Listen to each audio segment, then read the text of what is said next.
Buenas tardes o buenas noches. Esta historia nos la envía un participante anónimo. Comienza así. Voy a contarles algo que pasó ya hace casi 9 años con mi papá. Era un hombre de 77 años. Yo ya tenía a mi esposo, un hijo y estaba embarazada. Vivía cerca a mis papás, por lo que él siempre venía a visitarnos o yo iba, pero nos veíamos diariamente. Un día que llegó, nos dijo a mi esposo y a mí que veía muchos perros ahí en mi casa frente a él.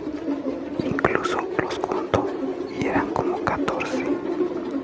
Nosotros nos reíamos porque al principio nos parecía gracioso, pero desde ese día siempre veía cosas. Decía que lo venían siguiendo cuando llegaba a mi casa. Un día salimos de paseo y se quedó hablando dentro del taxi donde nos fuimos, como que seguía ahí mi hijo y le decía que baje, cosas así. Después comenzó a ponerse violento. A mi mamá la seguía. Ella es menor que él por 26 años. Decía que estaba con otro hombre. Incluso un día salió de la casa a corretearla con una silla durante la noche porque decía que la siguió y la vio con otro hombre.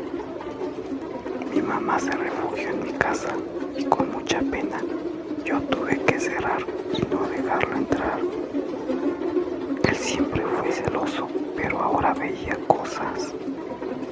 Después de ese episodio, lo internaron en un centro psiquiátrico. Creo que estuvo ahí por menos de 2 semanas. En esos días yo di a luz. Cuando ya estuvo de alta en casa, seguía medicado. Yo iba a visitarlo por momentos más cortos. A veces era agresivo con sus palabras con mi hijo de 4 años y yo tenía un recién nacido. Hasta el día de hoy me juzgan por no estar más pendiente de mi papá. Ya casi no alucinaba, pero estaba muy débil. Caminaba lento, paraba en cama. Desde que empezó a enfermarse fue a principios de octubre y falleció a principios de diciembre. En los últimos días que estuvo con vida, le pidió a mi mamá llevarlo a la iglesia. Mi mamá y mi hermana y yo desde pequeñas asistimos a iglesia mormona. Somos bautizadas, pero de grandes ya nunca más fuimos. Mi mamá lo llevó a esa iglesia a que le hagan una bendición de salud. Estaba acuerdo, conversaba normal. Durante 3 días aproximadamente antes que falleciera, en casa aparecían por las noches muchas como especie de polillas, pero grandes. Eran muchas y por la mañana aparecían muertas. Nunca supimos por qué. Un día antes del almuerzo, mi mamá fue a mi casa para que vaya a almorzar con ellos. Ella había cocinado, pero estaba yendo a una farmacia a comprar las pastillas que tomaba mi papá. Yo me demoré porque estaba caminando a mis hijos y mi bebé de 1 mes dormía. Me llama mi mamá, pero no le contesté. Me seguía llamando y después me llama mi hermana, que vive en otra ciudad, que vaya rápido a casa de mis papás porque le había pasado algo a mi papá. Cuando llegué, estaban los bomberos y me dijeron que lo sentían, que mi papá había fallecido. Mi mamá cuenta que mi papá la mandó a la farmacia con el nombre de una pastilla que no existía. No era una que él tomaba siempre.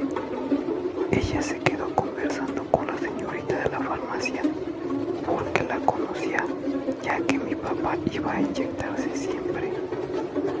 Ella demoró en regreso a casa y yo también. No había ido mientras ella había salido. Cuando llegó la policía, había una nota en la mesa escrita por mi papá que nos nombraba a mi hermana, sus hijos y mi mamá y a mí, y donde nos pedía perdón. Decía nuestros nombres y perdónenme. Por eso la policía supuso que era un suicidio. A mi papá le hicieron autopsia, pero no encontraron ninguna sustancia. Concluyeron en un infarto. Cuando lo enterramos, yo fui con mi hijo de 4 años y mi bebé de 1 mes de nacido. A pesar que me decían que no los lleve, y a los días de enterrarlo, mi hijo empezó con un episodio de ver a un hombre como crucificado en la casa. Pero esa es otra historia. Siempre tuve la duda si a mi papá pudieron hacerle alguna brujería, porque el inicio de su enfermedad hasta su muerte fue muy de repente, de estar un día sano a enterrarlo en 2 meses. Gracias.